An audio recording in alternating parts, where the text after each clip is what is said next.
kitchen. And hey, whatever it takes to assemble things. If we want to assemble cars, we'll go out in the garage. But if we want to assemble some delicious sauerkraut balls, we're going to do it in the kitchen. And sauerkraut balls is a long tradition with the Meldrum household. We've had many parties over the year here. And it's today I decided to do the mixing up the batch basically by myself. Sent Patty out to the store because the deep fryer is gone. Not sure what happened to that. So looked all over the house, couldn't find it. I think that deep fryer was as old as I can still remember it when Mom was alive, I think, and including this this food processor. I think Mom was alive when this thing was still around. But God rest her soul, she always had to do these by herself too, because she could never coordinate us kids to helping her. But we have had some great parties here putting these things together in the past. I'm not planning that this year, but anyway, for you guys new to my channel, hey, we do a little bit of everything. We go on vacation, we do car stuff, we do everything. Today, we're gonna start out with getting the chef ready. My sister-in-law bought me a little apple pie, and so salute to a good start to our mix here. Ooh, a lot of cinnamon in that. Yeah, that's some hard apple cider there. Whew. Anyway, we've already started up. I've got my ham in the mixing bowl here, and we've got a food processor, and you can see that we're grinding it up. Can kind of see the consistency there. You don't want to puree this. We've made that mistake in the past. So we'll grind the ham up. We've got a nice onion here. We'll grind that up. We've got some sauerkraut. I've experimented with sauerkraut in the bags, but I like this Vlasic the best.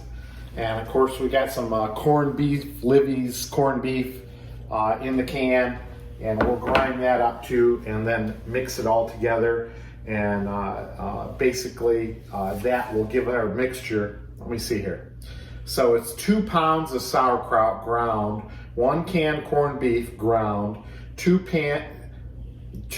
pounds of cooked ham ground, and I don't, for whatever reason, Mom said always buy the cheapest ham you can. I don't know why she said that. You're gonna have 1 tablespoon of salt, 1 tablespoon of salt, 1 teaspoon of pepper, because this ham's gonna have a lot of salt in it. Cream sauce we're gonna make on the over here on the oven.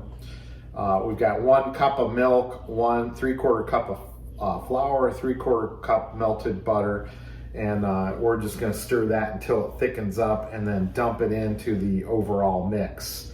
And then we are going to stick this in the refrigerator overnight. Now, sauerkraut smell can be it can be pretty stinky, so we'll put this in the refrigerator out in the garage overnight, and then in the morning I'll get up and I'll roll these into some nice balls. And then with the new fryer Patty buys today, we'll fry them up tomorrow. Josh and Monica and Mac are coming over. This will be Mac's first sauerkraut ball frying day. So we'll see how he takes to sauerkraut balls. Anyway, that's about it for today. We'll get this mixed up, and I'll show you some pictures along the way. It's amazing to me they still make things with a key.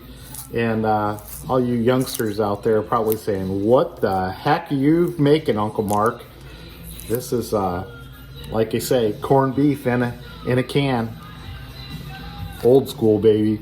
Now, some of the secrets to making good sauerkraut balls is when we get into frying, we want to make sure that our mixture is pretty darn dry.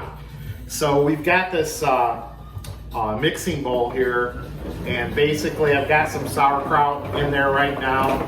It's like a salad mixer to get the moisture out.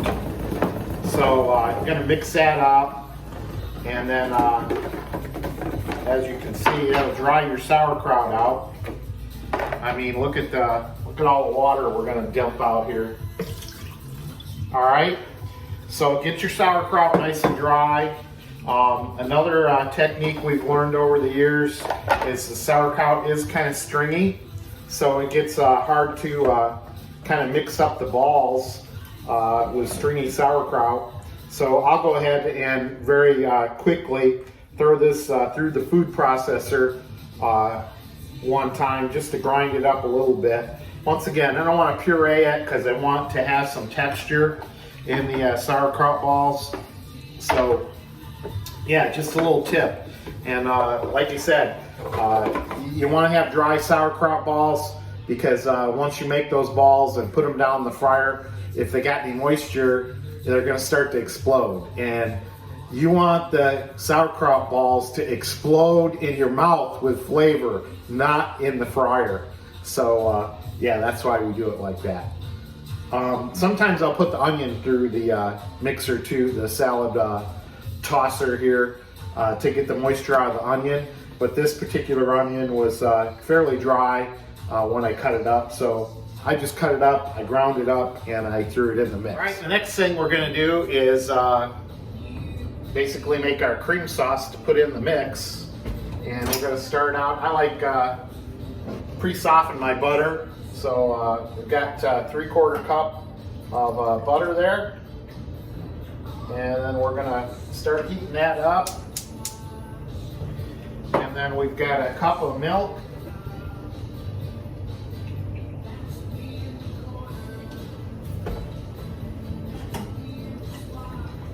All right.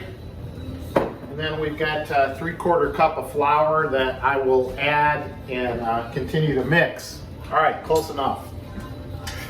So start stirring this, add this in. And as we heat it up here, it's gonna thicken up. All right. I don't know if you can see that, but a little porridge happens just like boom. All right, and we'll just pour this mix on there.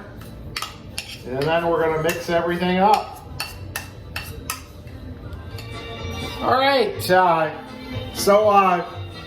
don't know, I got a little more German as we go along. In heaven there's no beer, so we'll just mix this up. I got my lederhosen on. I don't know where the German comes in my family.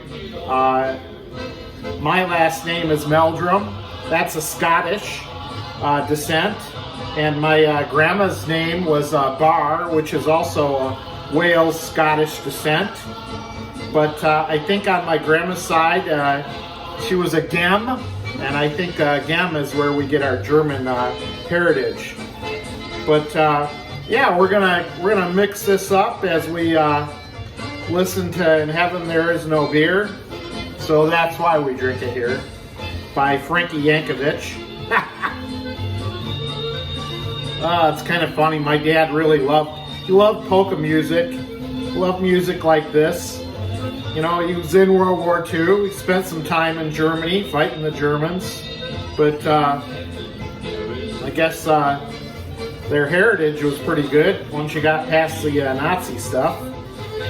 But yeah, this is where we're going with this. I think it's nicely mixed up.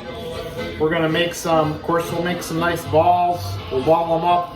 Of course, not this big. They'll be bite-sized balls tomorrow. And like I said, I'll put this in the refrigerator and let it dry out a little more overnight. But yeah, it's mixed up very nice. All right, so see you tomorrow.